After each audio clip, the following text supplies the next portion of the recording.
We welcome you to episode 49 of Battin and Chattin here in the Eastern Observer alongside Denis Tuohy. I'm Brandon Natale.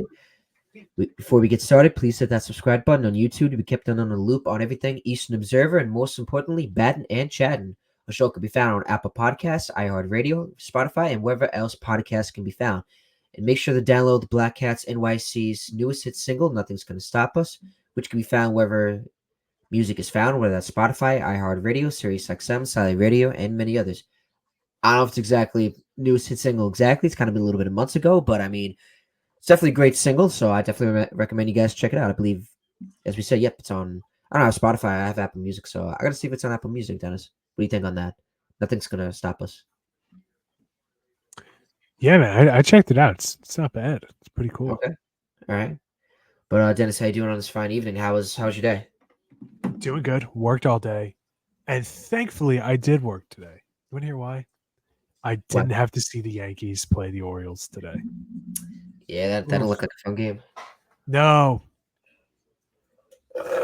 not fun. It's been a tough series against the Orioles. They've been putting up a show, and it's been big, especially with the AL East right now. Yeah, and I did though get home in time to watch the end of Cardinals Giants. The I guess for lack of better words, the Negro League game, like the Negro League celebration game. Yes, we have to definitely shout this out because this is pretty big baseball news. Obviously, it happened. Was it Monday? Or was it Tuesday? Tuesday. It was Tuesday. The all-time great, the Say Hey Kid, Willie Mays, unfortunately passed away on June 18th, 2024. Willie Mays was 93, and I believe that they're doing the game right, as you said. Yeah. And Yeah. he couldn't be in attendance, but he actually said like a message. I wish I could pull it up, but he was saying how he's sorry he can't attend, but he's glad that this is something to put everybody, bring everybody together. And the next thing you know, he passes away. I remember watching the Met game, and Gary Cohn announced it before even the notifications, and Twitter found out about it. Well, that's what Cooper found out about it. And I remember texting the guys in the fantasy league, and I remember they were saying, Sean was like, no way. How'd you find out before like Twitter? And I found it from Gary Cohn. He was like, horrible news just came in, and so we talked about Willie Mays, and I was like, damn. I was like, rest in peace.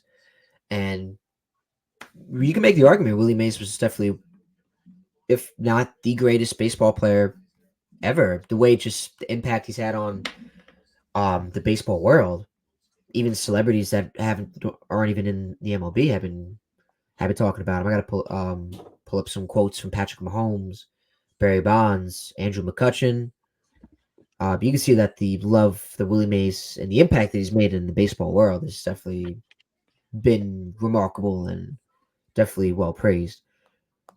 So, Robert Griffin III, former quarterback of the Redskins, aka the Washington football teams or Commanders, said prayers up to for the family, friends, loved ones, legendary Willie Mays, who passed away today. Rest in peace to the Say Hey Kid. He will never be forgotten. Even Magic Johnson said, I'm devastated to hear about the passing of the legendary Hall of Famer Willie Mays. One of the main reasons I fell in love with baseball. Cookie and I are praying for his family, friends, and fans in difficult time. Even MC Hammer, like, that's crazy.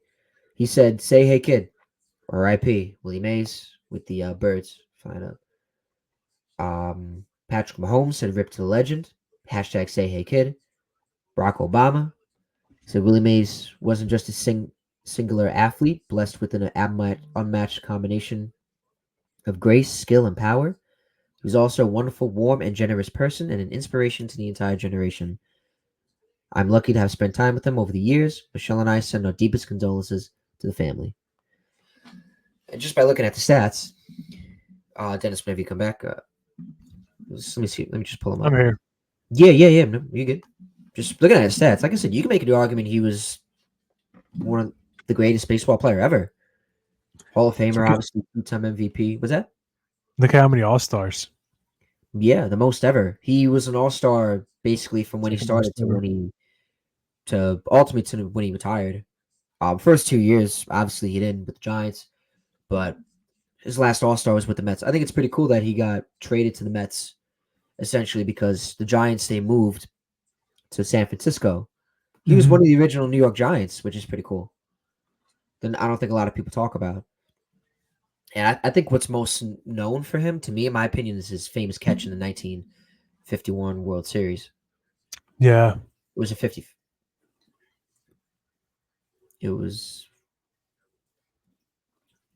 54. My bad. I think it's not 51, 54 World Series. My apologies. That catch, it's one of the famous plays in sports, in my opinion. Not just in regular baseball, but in just sports, because when he catches over the shoulders. And I remember we showed the play from the Clemson outfielder last week in the Mhm. College World Series, how he made a similar type catch. That is weird. That's just weird. You know Yeah. what I mean? But like I said, just looking at his stats, the OPS was insane. Look at that, 1,000.1.43 in 65. Look at the OPS plus 175, 174, 146, 173, 165, 150. League average is always at 100 for OPS plus. It's always fitted to be 100 for that season. So that means he's 85% better when he's 34 years old in 1965. He's 65% better Now in OPS plus 1958 is at age defined. 27. 73% better than league average. 75 at age 23. 74 at age 24. Unbelievable stats. Led the But league in stolen OPS plus bases. is Like what does that he count can for? hit. I mean, a legitimate, like a legitimate five-tool player. Look at the stolen bases. Look at the home runs. Like the home run. Like He could do it man, all. he could do it all. He could do it all. He could do it Wait, all. I have to ask, what do you mean by how important is OPS plus? It's just you know, it's on base plus slugging. So regular OPS, but it's ballpark adjusted. And the way it's calculated is that league average is always at 100. Okay, The inverse is ERA plus for pitchers. And okay, that's same thing. It's always at league 100. If you hover it over OPS plus, it will show how they calculate it.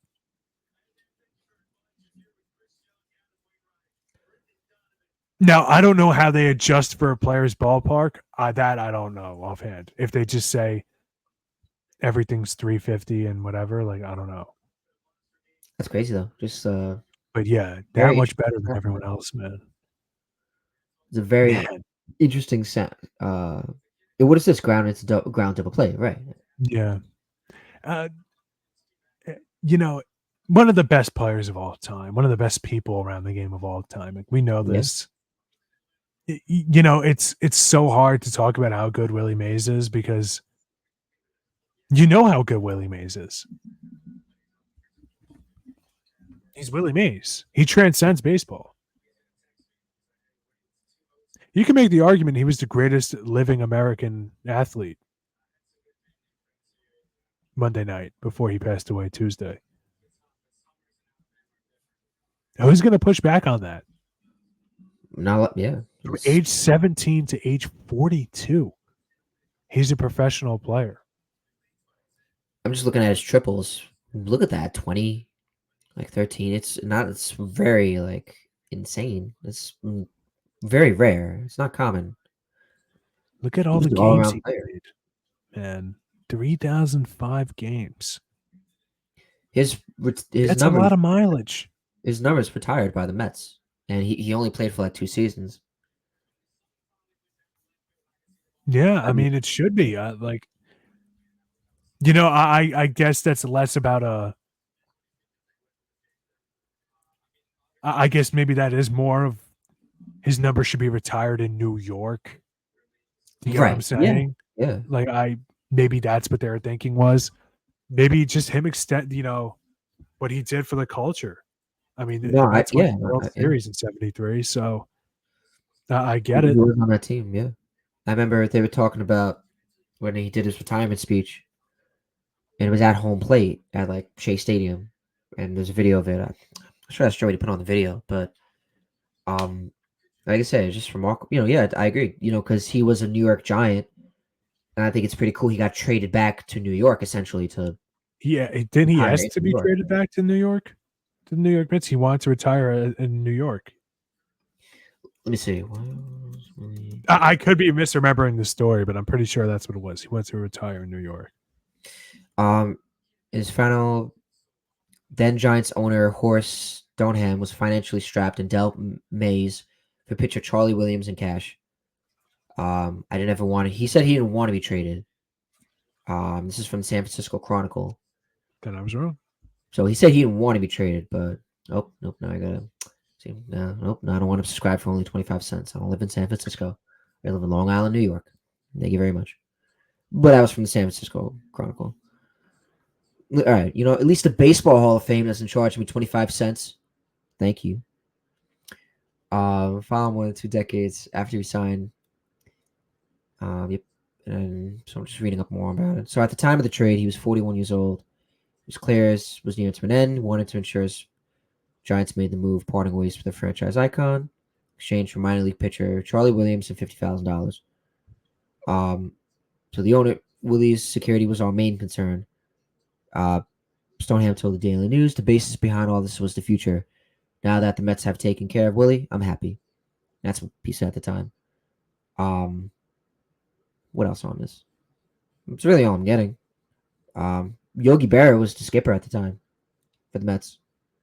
Wow. I think he took over, I believe, before Gil Hodges, right as Gil Hodges passed away.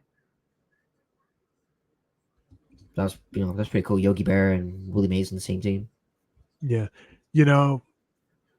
Baseball is hard to quantify, like who's the best, who's the greatest, whatever. It's easier to look at the NBA and say, well, Michael Jordan's 6-0 in the NBA Finals.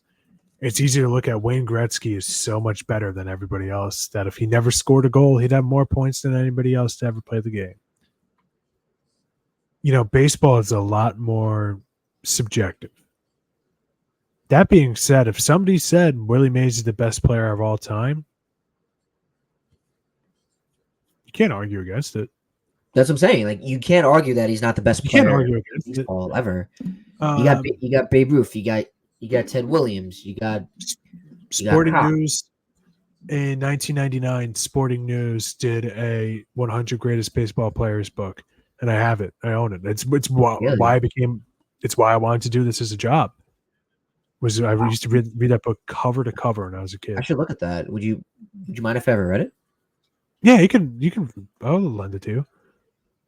It's really interesting, and it's also like a time capsule of baseball pre-internet, which is wild. And I mean, there's guys on there you never hear about anymore. Mickey Cochran, who played, he was one of the best catchers ever. Cole Popabella, like guys you never hear about. So like it's interesting. And Willie Mays had written the foreword for it, and Really? Okay. yeah, and I think he was like number 2 or number 3 on there. I think maybe number 1 was Babe Ruth. I think number 2 might have been Ty Cobb. Number 3 was Willie Mays. If I remember correctly, maybe I'm off. But yeah, it was and like that's when I first learned about who Willie Mays was. I never heard his name before. Because when I was a kid, like I would watch MLB Network or whatever, but it was all like current stuff. I just remember to learn about who he was through that entry was cool, man. And it was interesting. And I remember, when I was a kid and my mom, she got from Netflix back when it was still only delivery, the DVDs, and it was like, home run derbies. They used to be different. It was a TV show, home run derby. And it was like a tournament. Like every weekend, I guess, whatever, like Mickey Mantle would play Willie Mays so you can hit more home runs. And I watched it, and Willie Mays was always one of the players out there, and I thought it was cool, man. I just thought it was so cool. Yeah. He was one of the best players ever, man. Yeah, baseball definitely hit the baseball world pretty hard. I remember Never heard anything bad about him. Keith Hernandez was talking about because he grew up in the Bay Area. Yeah. And he almost cried talking about it. And Gary Cohn was also talking about how his mom was actually a Giants fan because of Willie Mays and stayed a Giants fan even when they went to San Francisco. But then when Willie Mays got traded to the Mets, that's how the Mets fandom started. So that's us, Gary Cohen. That's when he was talking about how the Mets were kind of became his part of life, because of Willie Mays and how his mom was, I just wonder if I always think of my grandpa because, like, I know my grandpa was a Dodger fan, and then when the Dodgers moved, he stood with the Mets. He didn't go to the Yankees. He didn't go over to the dark side because the Yankees always played the Dodgers in the World Series too at that time. Yeah, I remember we spoke over about the that year. last week. So I guess that's why my grandpa wasn't a big fan of the Yankees. But I wonder what he would, I always think of like my not to get too deep or too personal, but like I'm sure he probably seen Willie Mays play somehow. Just like I've seen Alex Rodriguez.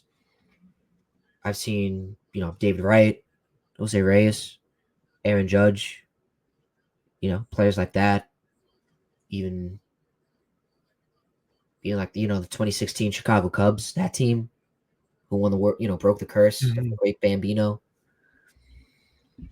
What else I've seen? A lot of just thinking, obviously, I'm trying to think of some teams. I really got to write a list of players. Like, I'm doing it for like the Jets of like games I've been to and like players I've seen. It's actually pretty cool. I got to show it to you. But like, you know what I mean? Like players like that, like Judge. You know what I mean? So it's like, imagine being able to see. You saw like Willie Mays, Jackie Robinson play. Going to those fields. So it's like, Willie Mays was definitely a historical baseball icon, and baseball wore a loss, unfortunately. One of the best people. Anything else on Willie before we move on? No, there's not much to say about him. Like we all know, like I said, he was just so much better than so many other players, man. It's unbelievable how good he is or was as a player. Yeah. And again, like you hear about this stuff off the field, like the guy was great. Nobody's ever said anything bad about him. And he, fun fact, Barry Bonds' godfather. Oh, he's Barry Bonds' godfather? Yeah. Really? I didn't know that. Yeah. Him and Bobby Bonds were really good friends when they're on the Giants together. That's really cool. Yeah. Rest in peace to Willie Mays. Rest in peace. You will be missed. At 93 years old, rest in peace.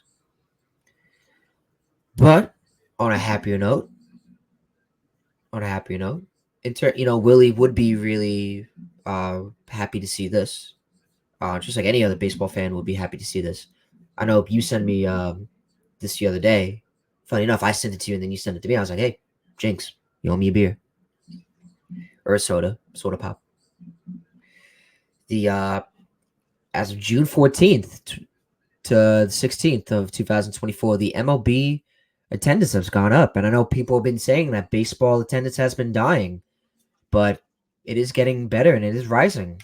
It is not going anywhere anytime soon. Could baseball be going back to America's pastime? Look at this, Dennis.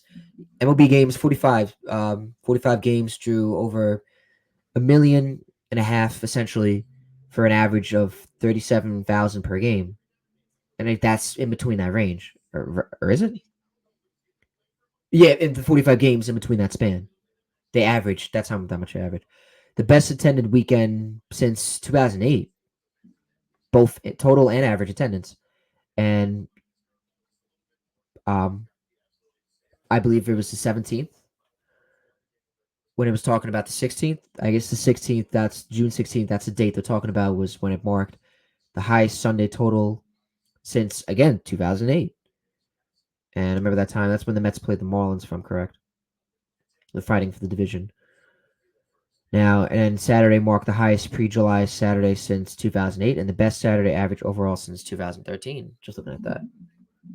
Dennis, what do you make? That's pretty cool. I think to see the baseball attendance has been there and it's been rising. I think it's pretty cool because people said baseball used to be America's pastime. Now you got football, the NBA that's kicking in, the 4 major American sports. But I think, in my opinion, I think it's pretty cool to see that baseball is still there. It's always going to be there, and the attendance rising. Go ahead. Yeah, it's funny because like it is similar to Willie Mays. Like There's a reason why Willie Mays got so much coverage in the sports world outside of baseball. He was one of the kings of baseball in the 50s and 60s when baseball was undeniably the American pastime and what everybody followed and everybody talked about and everybody had a team, or just about everybody had a team if you're a sports fan. And that kind of cultural impact, that kind of cultural significance. And, it's like guys like him and Mickey Mantle and Duke Snider and Hank Aaron and Bob Gibson. Like, they transcended baseball in a way that, like, they weren't professional athletes. They weren't professional athletes. They were real life superheroes. They were American icons, pop culture icons. And I'm glad to see that, like, the sport of baseball isn't, as dead as people thought it was 3 or 4 years ago. Like, I'm going to be honest with you. Like, it sucks. It's funny. Like, the NHL, they had a ad maybe a year or two ago, and I thought it was a great marketing campaign. And the ad was, "This is the golden age. All the talent in the league, everything like that. This is the golden age." Loved it. Loved that ad. I thought it was great. I thought it was excellent marketing. But what's hilarious is that everybody universally during the 2010s looked around and said, "This is the dark age of baseball. This isn't good." The late 2010s was not fun to watch. At the time I liked it because I just love baseball. And, like, yeah, I could get locked into a Minnesota Twins, Chicago White Sox 1:00 on a Tuesday game in the middle of August. Back then, more than now, I'd say more patience for it. But after a while, like, 2021 was not good. It wasn't fun to watch. Outside of Aaron Judge in 22, like, it wasn't fun to watch. Like, I'm just gonna sit here and just watch everybody strike out. That's not fun. That's not fun for anybody. Like, I liked Aaron Nola going for Tom Seaver's, or was it Zach Wheeler? I forget which one. Going for Tom's. It might have been. I think it was Aaron Nola against the Mets, going for the consecutive strikeout streak, and he wound up tying Tom Seaver. And I remember Gary Cohn and Keith Hernandez talking about Tom Seaver's streak and saying, now you got to go defend. It might have been the year he died. 2020. Tom Seaver. Right, but he died. But he was celebrated in 2021 because that was the off season. That was the year baseball lost a ton of legendary players in the off season. And I remember them saying, like, you got to go defend, like, you wear his number, now you got to go defend it or something like that, he said, because they had the patch. And, like, I remember, like, that being a really weird but, like, cool moment. Yeah, I'm getting somewhere with this. What was the moment of, like, great offense? Aaron Judge playing out of his mind was great. Like, I loved it as a Yankees fan. Yeah, I loved it. I loved it as a Yankees fan. Find me the other one. Find me the other season where it's like, I can't believe what I'm watching. Ohtani wound up doing it last year. And, like, we've seen, like, great seasons. Ronald Acuna had a great season last year. We've seen, like, good seasons and whatnot. But, like, find me when you're, like, sitting around priority viewing to watch baseball the way people did back when Willie Mays and Mickey Mantle and Duke Snider and, all these players that we grew up having to kind of vicariously view their career through Baseball Reference or through MLB Network Classics or through our grandparents and parents and aunts and uncles. Like, it sucked. It sucked. Baseball in the 2010s sucked. It was guys striking out all the time. And even the really good hitters weren't really that good. Well, I mean, well, And 2016 I'm was not trying to sound no, like a no, hater yeah, hey, or no, you, whatever. But what I mean by that is like show up like Willie Mays' best seasons and show up the best seasons that we were talking about back then. They didn't look like that. They didn't look like that. And we could sit like, it's funny, like,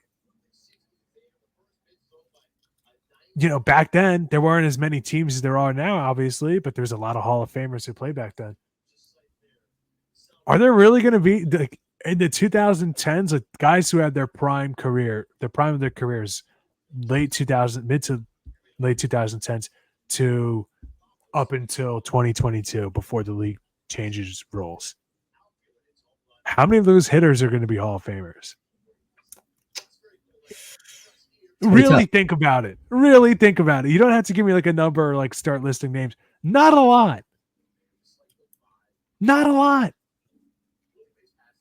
And there's going to be a ton of pitchers. I know. Clayton Kershaw, Max Scherzer, maybe Jacob deGrom. Like, I know. But at the same time, too, like, what's also fun? Scoring. Yeah. That's fun. You know what's fun? A game not taking 5 hours. Because when I'm watching the Twins and the White Sox at 1:00 in the afternoon in August, I'm a diehard baseball fan, so I can kind of sit through it better than other people can. But when I was a kid and the setup for my house, I had the TV in the den or whatever, and I would have, like a computer room off to the side around the corner for me right now, right? And that's where my mom, she would do whatever she would do in there. And typing stuff up, whatever. And like she would just say to me, I don't understand how you could sit here and just watch MLB Network all day, watch the Yankees, the Mets, and some random Midwest team all in one day, 3 games in a row, effortlessly.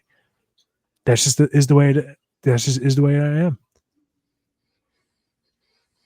But I'll tell you what, right now, other people aren't like that. Like the rule changes that they had to be done. They had to be made. Because when we were at Dodgers Mets last year, and my brother, who doesn't watch baseball, that can care less, actively hates baseball. My brother Liam actively hates baseball.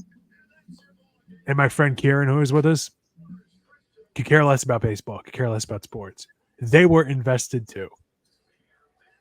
When I went to a Yankee game earlier this year, again with a buddy of mine who's not not a sports fan really, understands baseball but like doesn't follow it. He was invested.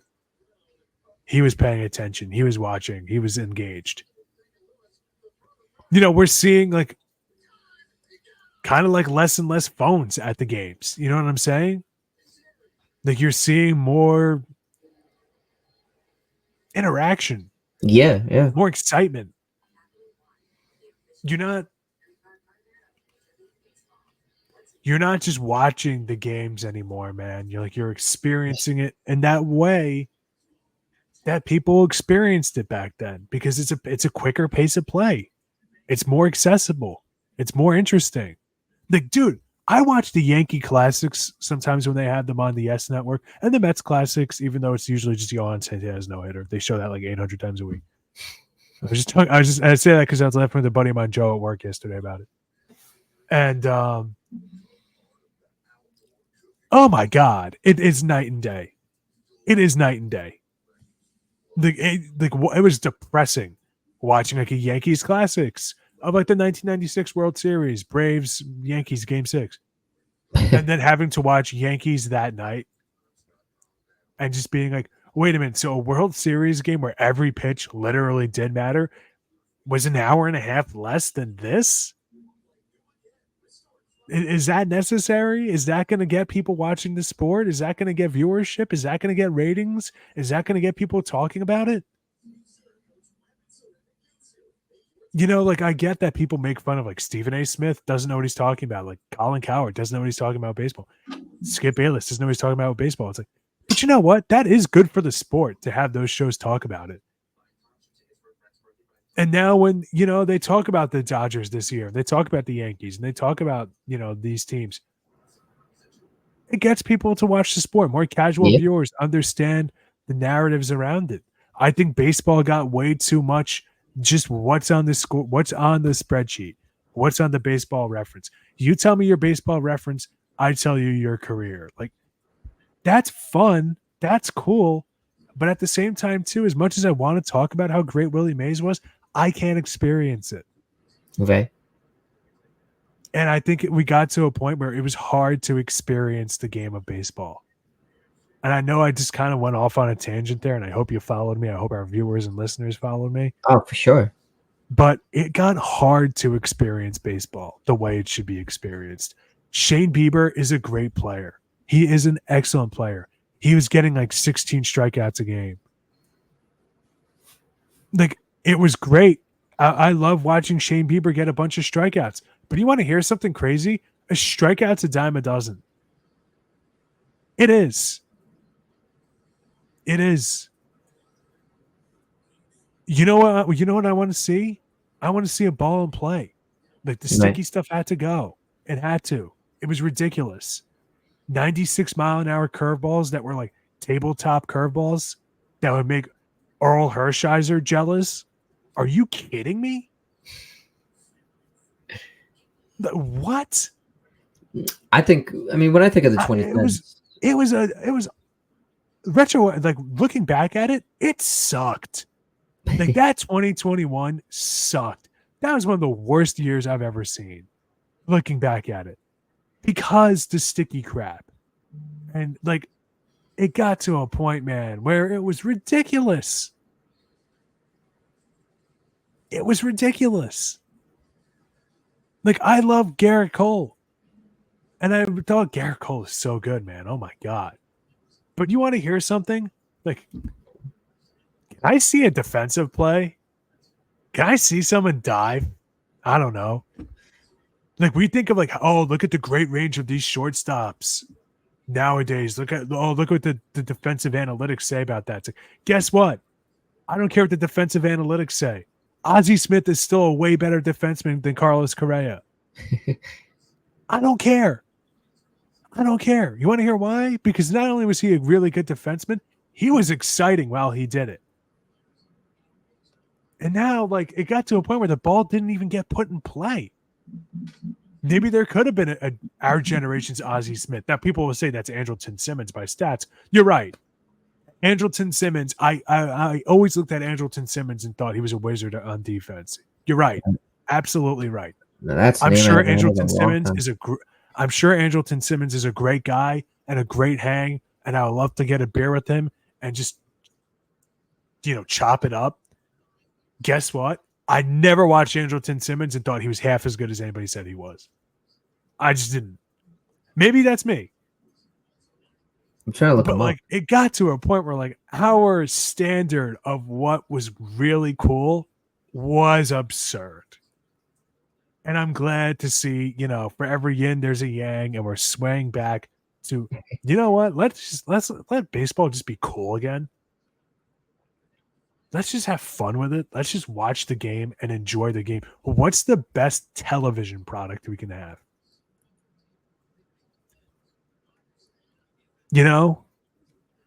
What's the best television product we can have? That's what the NBA did. That's what the NFL has continued to do.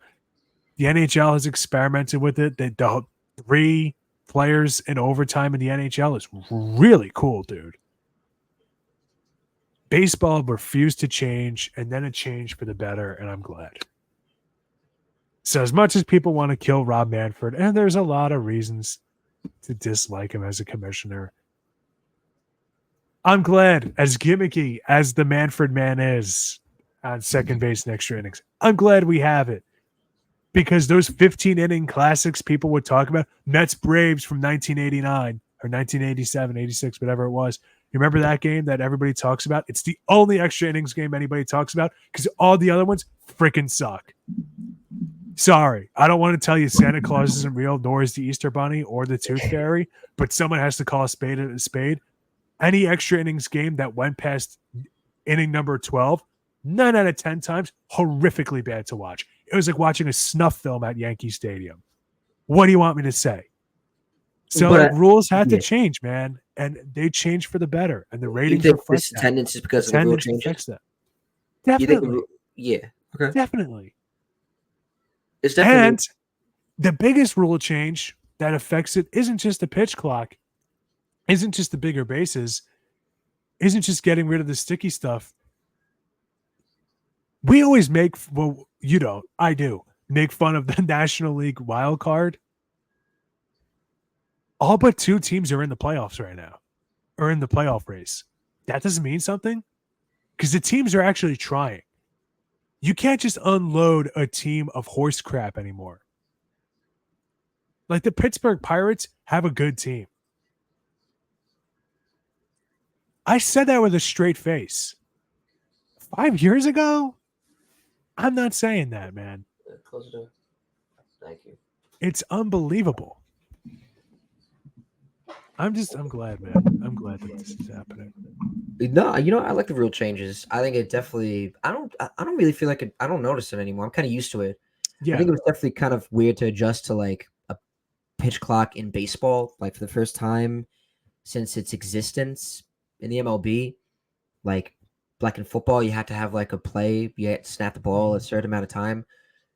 The batter now in baseball, the batter has to be placed at like ready to go at a certain time, and so does the pitcher. Or else it's an automatic strike or ball. It's I like it. Sometimes the game goes really fast. Sometimes it doesn't. I feel like baseball in the MLB, all the teams, I feel like they all kind of adjusted well, and they kind of it's like nothing. It's like nobody notices. I know Max Scherzer had a tough time at first. Mm-hmm. It's hard for him. Yeah. Um, but I think the players are definitely adjusted. The bigger bases, I feel like now catchers are able to tag players now. Like they're able to catch runners stealing bases now. It was hard at first. Not a lot of the catchers were able to do it. It definitely makes the games interesting. I know a lot of traditionalists, they were not a fan of it at first, but I mean, hey, sometimes you gotta change things up and experiment, fasten them up. Now, if they're gonna get the robot umpires, I don't know when that's gonna happen. I wonder how that's gonna be, because I mean, just picturing a robot just throwing out an manager who's yelling like, "What are you gonna You're tell him? out here. Yeah, yeah." But I don't know. I think it's baseball. I think it's definitely more interesting than ever, especially this year. Especially on the Yankee side, you got Aaron Judge, and I think the Juan Soto trade definitely had a decent effect on the team. Not just on the Yankees, but throughout the league. And I think, wait, I just want to see something. Wait, hold on, give me 1 second. Okay, and obviously with the Mets are still. I feel like they've been playing better, especially with the Grimace era. I know we're gonna get to that later. They've been playing better, and people are always gonna still watch the Mets and the Yankees, even when they. I mean, some people lose interest, but I think baseball is definitely just really, really interesting. Yeah, they're just really interesting. The Padres, they have a decent team, and I feel like a big difference is that your team is not out, especially in the National League. You know, like but the Mets, we thought they were done. I thought they were done. You know, but they still somehow find a way where they're three games below 500 now. They're almost ready to climb over. They've just had a 7-game win streak because the McDonald's mascot came out, and there was no hamburgers to be stolen, but he threw out a pitch. It's kind of random. Grimace at City Field, like who comes up with this stuff in the Mets marketing schemes? Who comes up with this? But I just I think baseball is definitely pretty interesting, especially in fantasy sports too. Like obviously, we're playing fantasy baseball, or competitive in that. So a lot of teams I feel like some fans lose interest once their team is like eliminated from like contention or they just don't look good. Mhm. Like I don't know how the Marlins fan base is, but their team is last place. But I'm sure there's still some fans watching. Like I kind of grew up and I've become more accustomed as a baseball fan where if the Mets are out, like I'll still go to a game late August, maybe September, you know. But I think definitely like you said, the rule changes and just the fact that the NL East, like the team's not out. And, you know, baseball is always something that will stick to the heart of Americans and everybody else in the whole entire world. Like Shohei Ohtani's bringing every culture together. I think Shohei Ohtani's definitely had a big effect too, because he's either bringing in uh, Japanese to Asian culture. Right? Am I right with that, Dennis? Or Yeah. No, I hear you. yeah, like I said, you got players like Shohei, like I said, Soto, Alonso, Judge, and then obviously Mookie Betts. But it's a shame that he got hurt. He's on the IL now. So is Yamamoto. So you know, I let's see the Padres game right now. Padres and Brewers are 5-3 right now. And so yeah, I just obviously the Royals, they got a good team, So there's just a lot of great talent, I think, this year in the baseball world. But so that's what keeps I think what's the rise in attendance. And obviously just a lot of the young players playing good right now, especially on the Orioles. So I think it's great to see that baseball attendance is doing good right now. I like it. I love it. So, so if it keeps going, because it can compete with the NFL, compete with the NBA, compete with the NHL, and yeah, so I like the rise in attendance. I think it's pretty good. I hope the baseball world keeps it up. But any thoughts on the attendance? I don't have anything else. I think I said my piece. I think he did. Actually, on the 2010s baseball, I mean, I feel like it was somewhat decently interesting. It's kind of the decade where we all. I mean, that's when I started getting into baseball. Yeah. Like no, like I was really into it, but like I don't know, like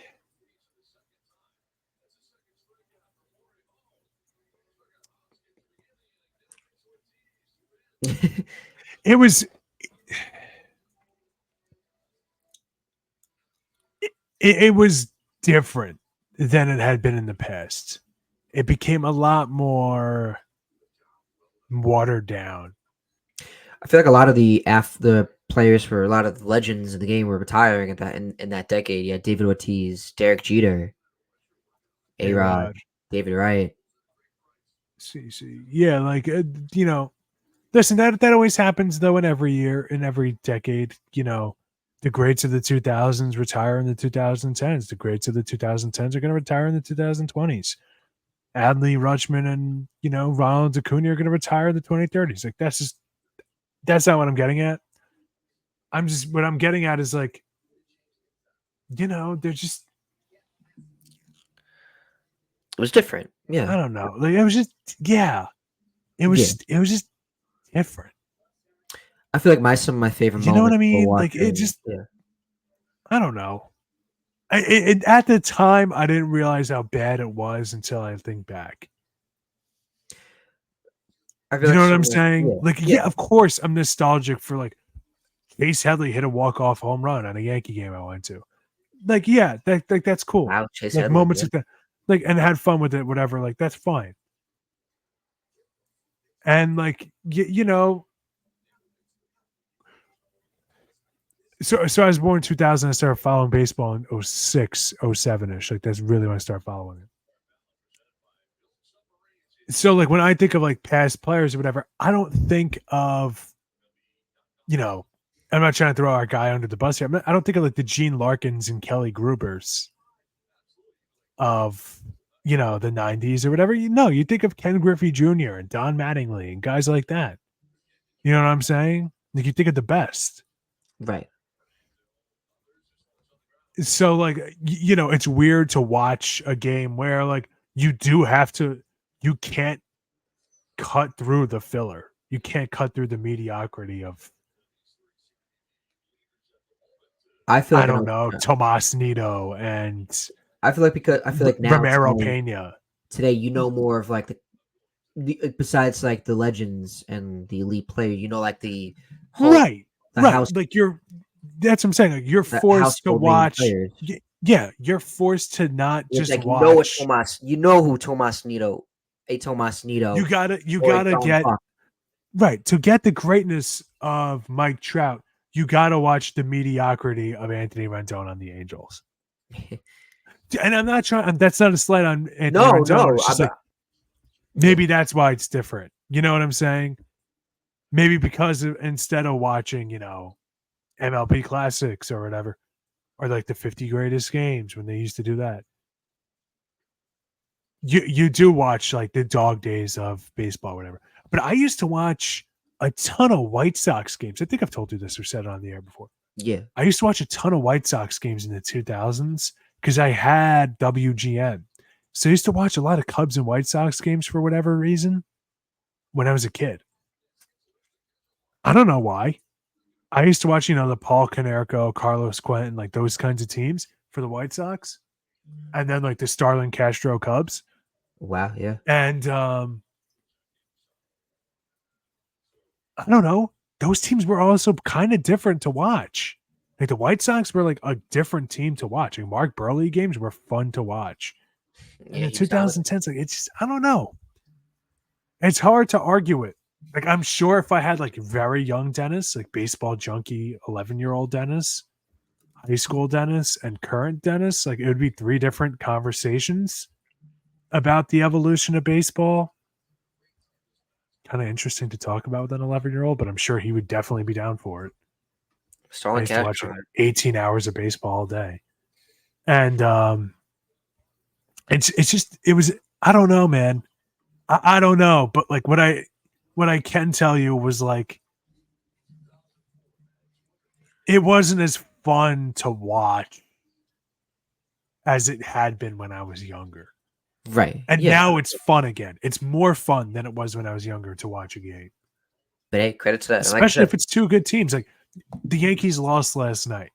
That sucked. They lost the series against the Orioles. Okay. They got their doors blown off 17-5 today. Good Lord. But yesterday, even though the Yankees lost, I had a fun time watching the game. Do you know what I'm saying? yeah. Like, that's what it's about. Win, lose, or draw. Like, did you have fun? That's what sports is about, no? And I don't know. I thought it got to a point in the, over the last 5, 6, 7, 8 years where it wasn't as much fun, where it felt like a chore to sit through a game, win, lose, or draw. I think that's why attendance is going back up. Not just like what we said about more teams are in it. That's a great point that you made. But Wait, the what was fact that? that you had said that more fans are invested in their team now because their team has a chance. Like when you had said that, geez, Yeah. 10 minutes ago now, that I agreed. I'm glad you agree. Because like if your team is out of it, your team is out of it. Why do you think there's more Knicks fans? All of a sudden, every kid we know is a Knicks fan. Why? Why? Well, And listen, I'm not saying that like Santo's a front runner or a bandwagoner, but it's like no. When it was Carmelo Anthony and Steve Novak and just a bunch of mediocrity, Steve Novak, Lance when Ellington. when it was the guys that were like not good and the team sucked and the culture sucked and the GM sucked and Phil Jackson sucked and Yes. ownership sucked. Yes. People weren't watching. Why? Oh, because the difference between the Carmelo Anthony Knicks and all the other good teams in the league is night and day. I like the Knicks now. Like I like the 3 Knicks years now. ago, the Nets were selling out Barclays Center constantly. Are they going to be selling it out when their team is Mikal Bridges and some dude who was just pushing shopping carts at my store? No. So people want their team to be invested and be competitive. And I think that's a big part of it too, expanding the playoffs. I understand baseball purists don't like it, but you know what? The baseball purists are still going to be there. At the end of the day, it is good to appeal to more moderate fans. What do you want me to say, man? No, Like it's I think you said everything well said. yeah. But we should move on to the We gotta move on. to the Mets, man. Let's What is go. going on, What's man? going Grimace on? shaking it up in the National League playoff standings. Okay, I Who like thought it. I McDonald's would like have it. impact in the game? Yeah, I I could don't. go I for a don't get too Shamrock crazy with shake the. right now. I never tried it, honestly. I never tried the Grimace shake. Keep it that way. It Yeah, sucks. It's one of the most revolting things I've ever tasted in my are they life. selling it now? They're not selling it. Do they always sell it, or is it like a limited time thing? Last year was like a limited time only to celebrate Grimace's birthday. Well, happy birthday to him. Happy birthday to him! And man, did they give that? They gave my boy a bad present. I don't know what the occasion is. Right now, I'm looking at Starlin Castro. He retired in 21. Man, that's shoot. He didn't retire. He got forced out of the league. Nobody wanted him. Oh, poor guy. Well, that's what happened. Poor guy. Maybe he shouldn't have smacked his wife around 2 times. All right, never mind. All right, never mind. I take that back. Yeah. He's one of my favorite players. I hate him now. Like I said, I take that back. Why did Grimace come back? Why did Grimace come Come back? to Met City Field. Come to City Field. Let's see. The Mets invited McDonald's purple mascot Grimace to City Field on June 12th to throw out the first pitch. Since the team has gone on a run that saw it is not lost. Yeah. So they invited him out just to throw out the first pitch, I guess. Like, hey, you want to come out? I remember that. I think the first game, that was when Martinez hit that walk-off home run. And I remember I went out, so I didn't see it, but I remember my sister was at the game, so I know she had a good time. And she was like, "You see the home run?" I said, "Unfortunately, I didn't, but hey, good. That's really cool. It's really fun. I've been in one walk-off in my life. And we'll talk about that later. And then they beat the Padres that night, the next night 2-1. And that's when Edwin Diaz came back in, and that's when Alvarez was starting to pick up steam, and he's been playing really good lately too. He's been starting to hit. I think it took a while for him to adjust to the plate and be able to make contact with the balls and just feel comfortable. And now he's been having great nights at the plate in the Texas series and a little during the Padres. But I remember that first night, and Diaz got the save in 2-1, and it was great just seeing him. Everyone was so happy to see him look back to 2022 form. And Diaz gave credit to Alvarez being behind the plate that, hey, this is, credit to him. He's really a big support. And you could see that. I remember when Alvarez went down, I don't know if we said it on here. We said it, the Mets are going to be a different team. The Mets are going to be a different team. You remember how they were in the beginning of the season. They were lining it up. They were doing good. So I just want to find some. So, Steve Gells tweeted out, this was 2 days ago, in the last 4 games, Mets veterans have expressed, gratitude towards Alvarez. Quintana said that after his start, he says he really loves him. Nimmo said that he thinks he's the best and loves him. And the Mets are 18-1 in the last 19 games that Alvarez has been playing. And so that's pretty remarkable. And Alvarez even said he says the team feels very together. They're playing happy and everyone is happy. So it's definitely a very change of pace and compared to what they were like a couple weeks ago with the Jorge Lopez shenanigans, losing to the Dodgers, and just not a good May. Just the bullpen was just not a good May. And June is supposedly when they're not the best, according to Jolly Olive and on Twitter. His name is Jack. The Mets are 11-4 in June, which is traditionally their worst month in season annually. They're on pace for their 5th winning record in June since Citi Field opened in 2009. And it would be the 2nd in the past dozen years. That's remarkable. So like I said, just Alvarez coming back and the addition of Terrains and just Mets, I guess Grimace, sure. The Mets are definitely a totally different team. And I remember that Saturday, and JD Martinez was on a roll for in that whole series against the Padres. He was looking great. He had like a huge high OPS, which I thought was pretty remarkable. And they just look good. Let me see what I could find. So like I said, they just completely different team. And I think it's just really cool to see that they're not out of it. And so, and also like opening up against the series in Texas, DJ Stewart even got involved. He had a 3-run homer in the first game. They destroyed the Rangers 14-2. Yeah. Where they had Kinsler. One of the catchers for the Rangers was on, not Jonah Heim, but it was Kinsler, who was pitching. And he pitched like an inning and 1/4, and 1/3. So That's it. yeah, I wish they would have been able to win yesterday's game, but it didn't happen. Drew Smith gave up the game, but hey, it happens. So in total, I like what the Mets are doing. This is great. I thought that they were done, but they're not. They're only like a game and a half now. Let's take a look at the standings. Let me bring it up on my phone. They went from like 13th standings to now 8th, but as of tonight, they're now 11th. So now they're a game. They're back at a game as the Padres. So it's good if the Padres lose tonight. Now, well, So right now at the wild card standings, you got the Diamondbacks who are 37 and 38. You got the Cardinals who are 37 and 37. The Braves are 41 and 31. They're picking up some steam as they won 3 straight.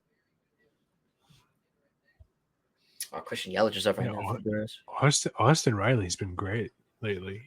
Maybe a week or two ago, I said that like he really needs to step up for the Braves, and he has, man. He's answered the call. So yeah, like I said, it's just I look at the Mets and I can't believe I'm saying this. They are not entirely done. And like I said, to allude where team is in it, I'm now watching the Brewers and the Padres. Because it impacts my team. Mm-hmm. So it expands my baseball horizon to watching other games. So, but like I said, I like what's going on with the Mets. Happy that Diaz is back and the offense is clicking. And like I said, Lindor's been doing great. His average is now 238, 240. A month ago it was 190. Nimmo raised his average back up to 240. It was 217. Martinez was hitting 285 when he was on his roll, but now it's back to 276, but still really good. Alonso was hitting 243. Vientos, just the lineup has looked much better.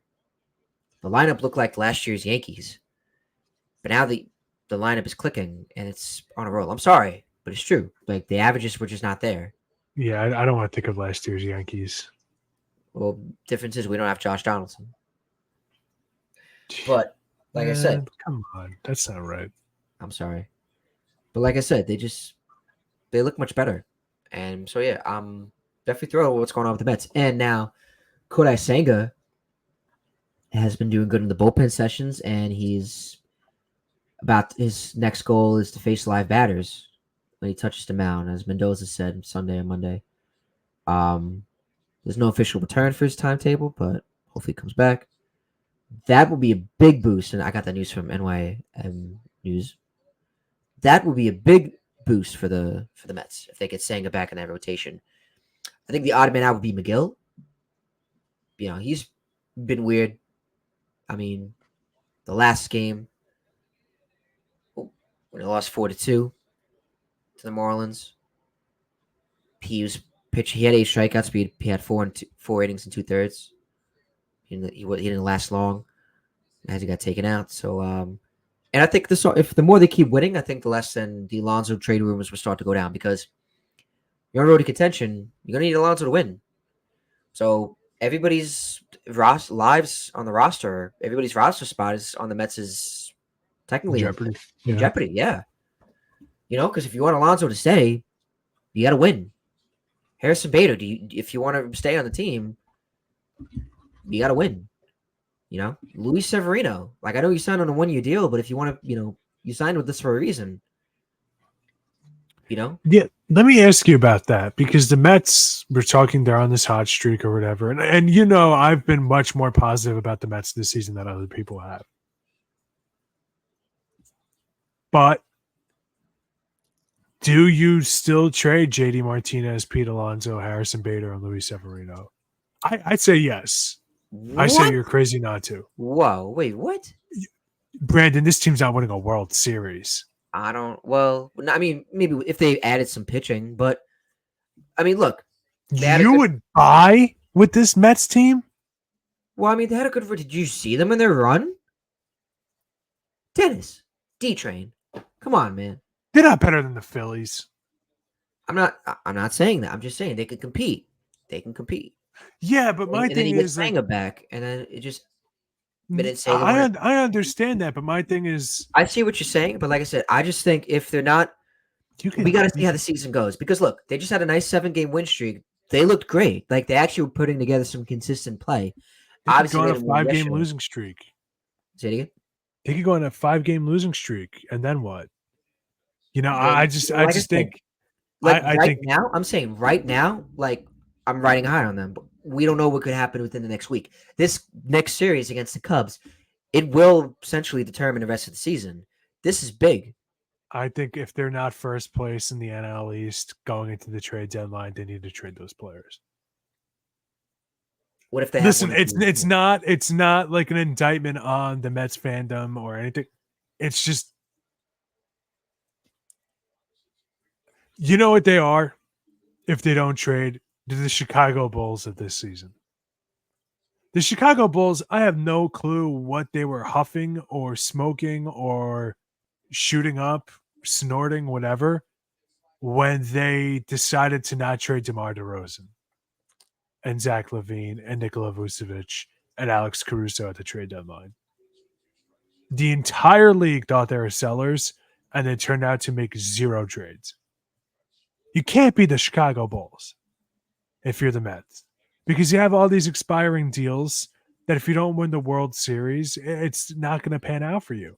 And the year that you thought was going to be a reset button, and the year where you got these deals specifically so you can get younger, because that's the thing, is you're competing with the Braves in your division who could just magically sign a young all-star for 30 cents on the dollar for 15 years effortlessly.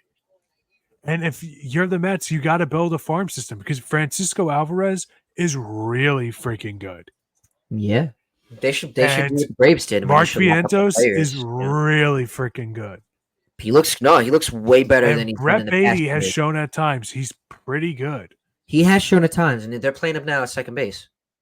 And Ronnie Mauricio has shown he could be pretty freaking good. And then they and got Luis Angel Acuna has shown to be really has good. shown that he could be really good. In we the have minors. the trust, but if you're gonna trade these players now, like Martinez, to Severino, Alonso, and then Bader's, if you're gonna trade these players, they need the pitching. Right. They got to trade for the pitching. Now, they got Christian Scott, but like I said, we'll see. Right now, I'm telling you, right now, and I say on the podcast, like after watching them on that 7-game skid, they look like a team. They look like it's not over yet. Let me ask you something. Who knows? Oh, wait, hold on. Who knows what's going to happen next week? Next week, my mood and my mind could change. I could say, trade it.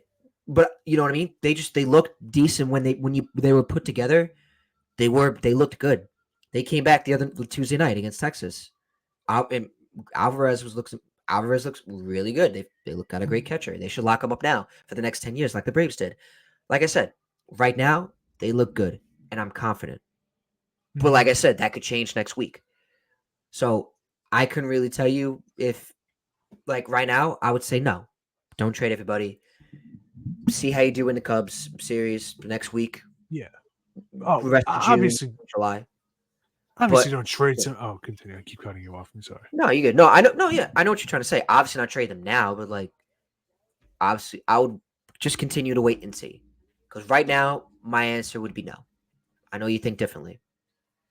Yeah, well, because my thing is what are you going to do? You're going to burn assets on a team that you don't think is going to win anything when half the team's going to be going in free agency? It's unsustainable.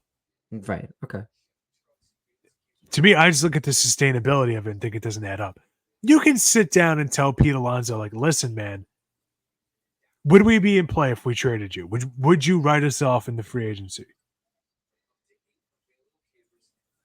If they're not going to extend him, they got to trade him and try to get him in the offseason. That's the Mets. That's their most logical scenario for Pete Alonso. I think it's extend him. If he doesn't want to do an extension during the season, then trade him and tell him, are we at least going to be in play at free agency? That's what a lot of people are saying. Everyone keeps saying that if they do that, then they will be able to re-sign him in the offseason. That's what's likely going to happen. because But and it's that's tough fine. though. You never know. I mean, if you trade Yeah, him to a team, like, because I you wouldn't want never to. know. And I'm You not never trying. know, but I'm not trying to be too nice, but if you're gonna trade him to a team, it better be for like a rental. why would you do that? Because I'm saying, because like you don't. If you trade him, he's gonna likely want to stay with. I mean, either stay with that. The team is gonna want to re-sign him. Yeah, but you're not going to trade him for another first baseman. What do you mean? No, I'm saying You're because going to like trade him to get younger. You're going to trade him to get prospects. no, I'm You're not not going to saying they're gonna trade get him to another get first another first baseman. baseman. I'm just saying like when they trade Alonso, like I just think I don't know how easy it will be to re-sign him back. I know it was easy for the Yankees I when they think you're traded going to have to Chapman. overpay regardless, but there's no good first baseman on the free agent market. I just I think he wants to. Obviously, I hope he wants to stay Met for the rest of his career. But the Mets are going to have no choice, especially if they want to get some prospects. I would just hope if they trade him, they get at least one very good, not just a very good prospect, but a pitching prospect, because they need they need to build up the pitching just like they did in the 2010s. And I think that's what caught me onto the Mets around that time. That's what got me into being a Mets fan and the diehard Mets fan I am now is because of the pitching. They had DeGrom, they had Harvey, they had Syndergaard, they had Cologne, they had Wheeler. Yeah. Listen. That's what got me onto the Mets and through the 2010s. But like I said, the Mets, they need. I think they have the farm system in terms of the hitting. They need to build up the pitching. Yeah, I was going to say, like, the Mariners are perfect trade partners for the Mets. Perfect. The Mariners can't hit water if they fell out of a boat. They can't. They have good pitching. They always have good pitching. Like there's other teams like that I think would be good fits for the Mets. I think even the Brewers would be a good fit for the Mets for a similar reason. Like there's teams like that are out there for them. Like I said, we'll see. But to answer your question, as of today, I would say I'm sure who they could put at first base. Maybe they could put Vientos over at first, or maybe if they really want to get Turin some action.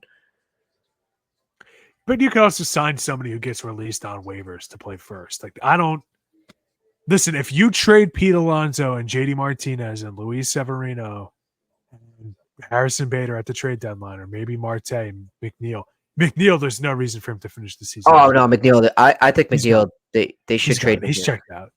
He's had trade him for the sake of him. He's had some decent moments, like the hit in the London series in the ninth inning against Alvarado, but he hasn't really. Dude, he hasn't. He hasn't. No, I would because they could put Beatty there. They could put that's Mauricio's prime position if I'm correct. Yeah. They want to put him at third, but he got hurt, so that's why they gave Brett Beatty another shot. But then he was really a second baseman. But I know Luis Angel Acuna, he can be second baseman or the outfielder. So or Jed Williams. It's just McNeil's time in New York is up. It's not the same as it used to be. I love McNeil. Yeah, loved him tremendously. I liked him a lot too. Dude, he came up to Def Leppard. Him, I would trade. Like if like I said, no to them trading him, but if they had to have a player to be traded, even when they're competing, it would be McNeil. Sorry, McNeil, love you. Yeah, he's just the odd man out. It happens. Whatever. Move on. Like it's you gotta trade them. You have to.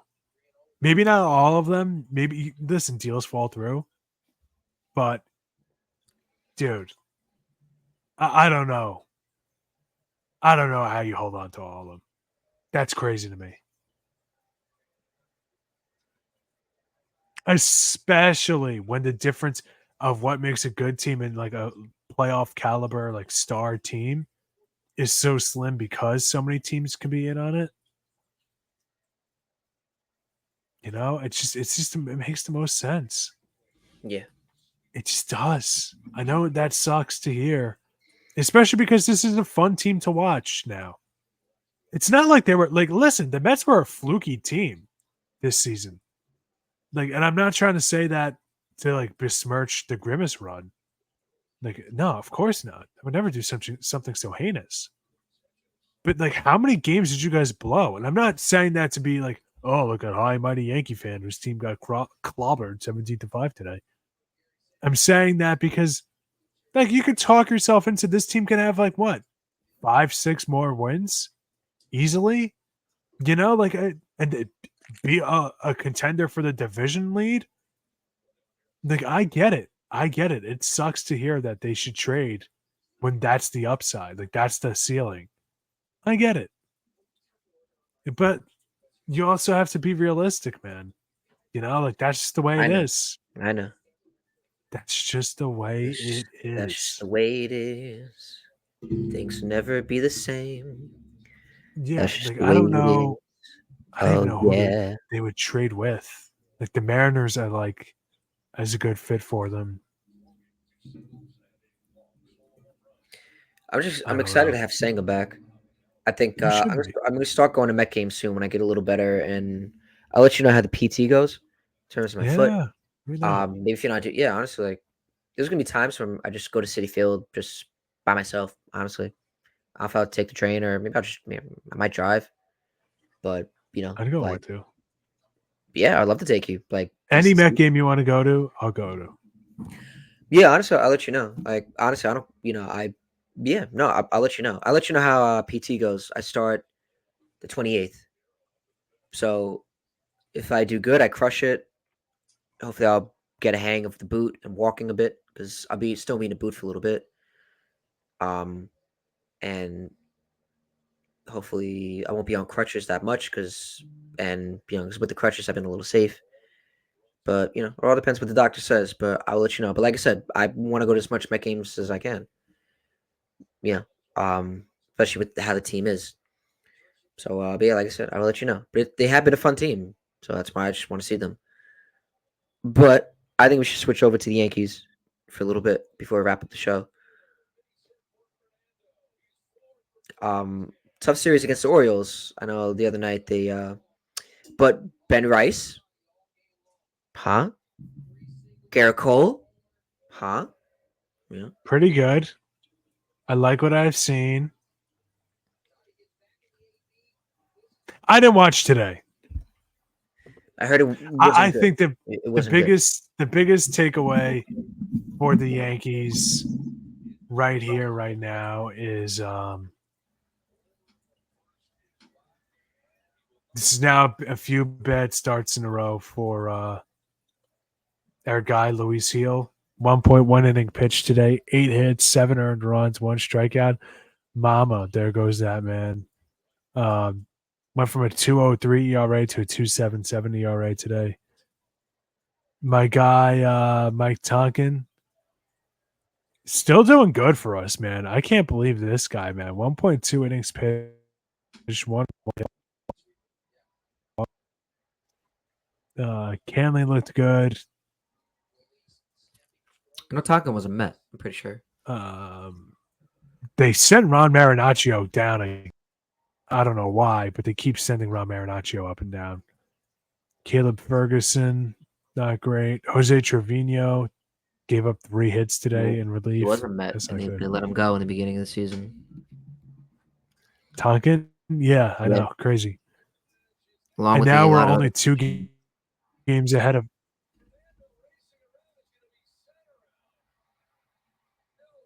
We're 2 games ahead of Baltimore. If we really didn't need nonsense. Not tonight. Not tonight. Baltimore's only a game and a half. Only a half game.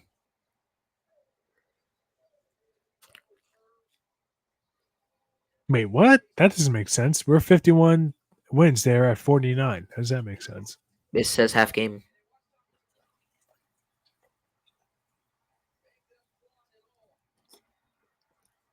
How the hell does that happen?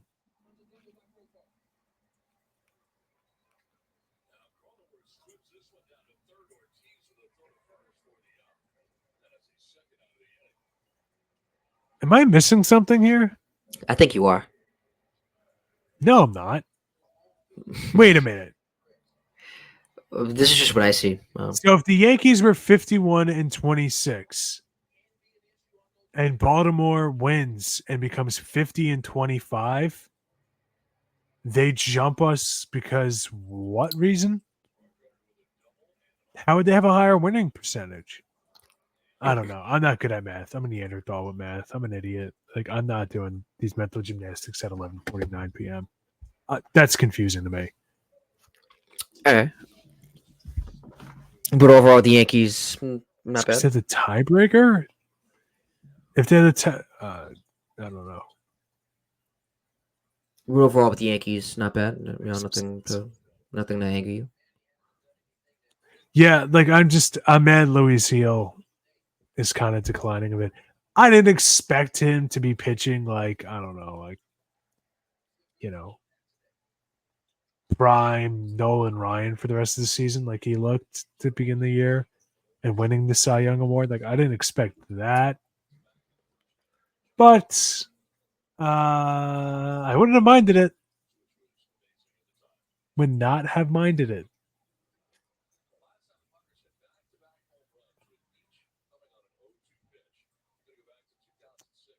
Yeah. Now, who do the Yankees have coming up? Oh, moving on to the future. I think it's the Braves, which is not fun. Yep, it's the Braves starting tomorrow night. Not having a good time. And who do the Orioles have? It's going to be something stupid like the Rockies. Watch.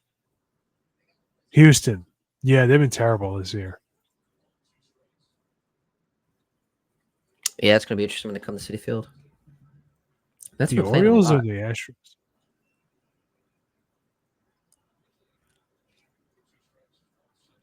Well, Astros actually seem to be getting better. They're 5-5 over their last 10. Second place in the AL West. God, that division is something not good. What are your thoughts on Mookie Betts and Moto on the IL? Dodgers still have no excuse to lose that division. 10 games ahead of the second place Arizona Diamondbacks. 10. 10. Yes, 10. You still have Will Smith, what, the second or third best offensive catcher in the league, Freddie depending where you Freeman, want. Depending Shohei on where you Ohtani, put Salvi and Jason you Hayward. still have Shohei. Hayward's not been that good. Yeah. They have a 4-man out. They have a 4-man lineup right now. All right. You have Freddie Freeman. You have Will Smith. Max Muncy's pretty good. And you have my guy, Teoscar Hernandez. Okay. That's not bad. You have 4 all-stars on that team right there. That's 4 guys that are all-star caliber players.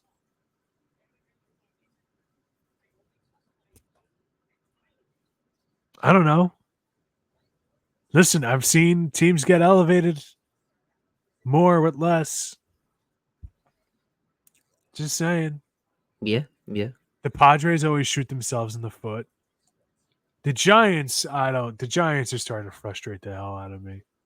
The Rockies, that's like a bye week. It's kind of rude to say, but it's not wrong. Then the Diamondbacks, well, they went to the World Series last year. It's great. Their best player last year, Corbin Carroll, has been unplayably awful this season. Gabriel Moreno hasn't been as good as he was to end the season last year. It's like, okay, maybe the Diamondbacks really were just a fluke. Who knows? Who cares? Dodgers should win that division easily. I just want to keep before we wrap up. I want to look at Mookie Betts' OPS plus. Now you got me interested in the stat and just how it works. That's crazy. I've been using this stat the most of any stat for this entire series, and now you're getting onto OPS plus. Wait, in serious in terms of the podcast? Yeah, I've been saying it forever, man. Yeah. What? Wait. Yeah, like you're just mind blown. I don't understand how you're mind blown by the stat I've been using this entire. I guess it's a stat that I don't look into as. I guess it's a stat I don't look into as much. So I'm intrigued. I'm intrigued by it. Get into it, man. I'm looking at Mookie Betts' stats from 2018. His OPS was insane. He had a 1.778. And his OPS plus was 186. Now, you said 100 is like the average? 100 is always average. So 186, that's insane. 86% better than average. That's remarkable. That's nutty. Yes. That's Willie Mays type stuff. Yeah. That's Busted. That's nutty. Yeah, that's nutty. That is nutty. I thank you for That's teaching me groovy. that. I thank you for teaching me that, D-Train. No problem. I feel like I just enhanced my baseball knowledge. So for all the viewers out there, OPS plus, it's important. And it's pretty good. So if you Listen, have listen, you know me though. Like I'm still like, what's your batting average and what's your RBI total? Like I am a total. no, yeah, like boomer. I think I just looked more at the With so batting my average. baseball I, stats. I think I looked more at the average and then the home runs and the RBIs. Average obviously important. Like you gotta have a good average. I think I'm starting to look into now more of like OPS, like how good. So like DJ Stewart, he bats like He's 186. actually like a pretty decent hitter. Yeah, By that's what I'm OPS saying. plus and OPS numbers. Yes. Because he gets on base.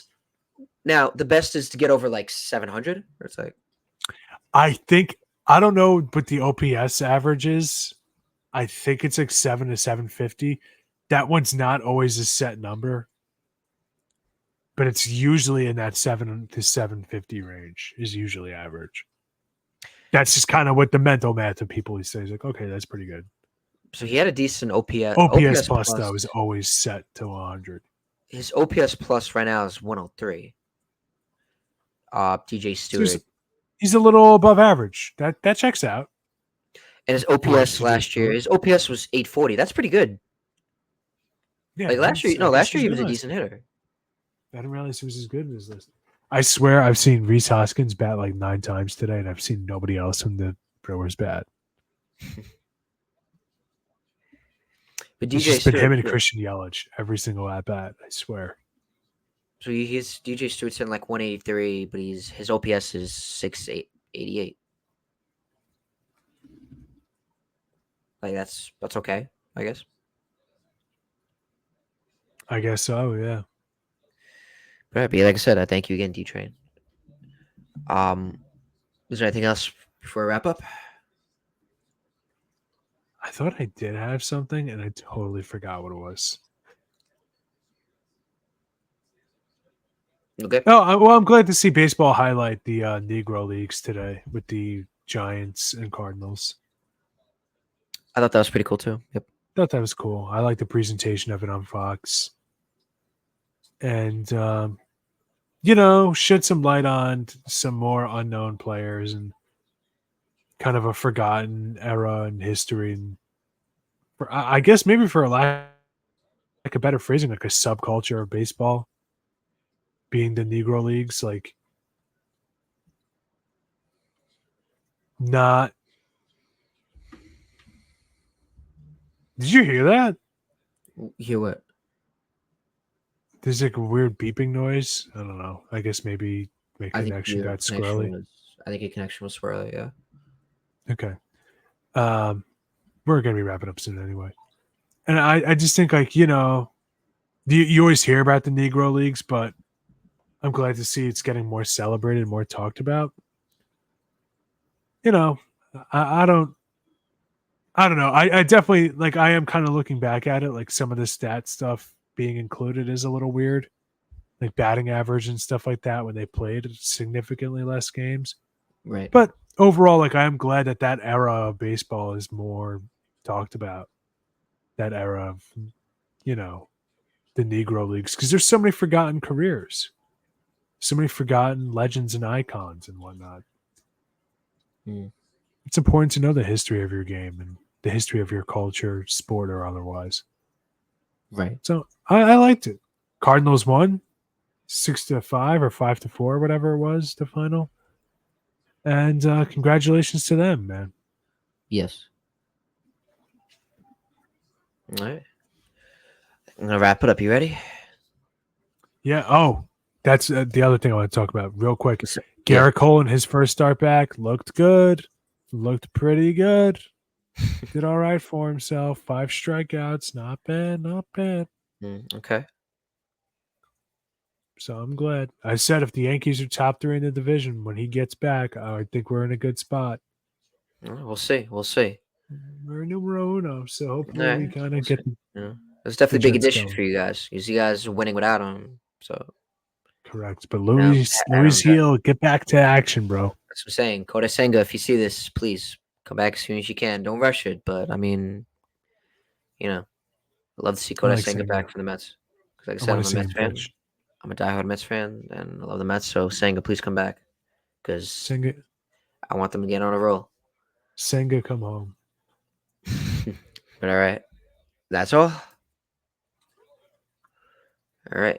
We thank you for joining us in another edition of Battin Chattin. For my co-host Denis Tuohy and the entire Blackjack Media Group team, I'm Brandon Natale saying so long, and we'll see you next time.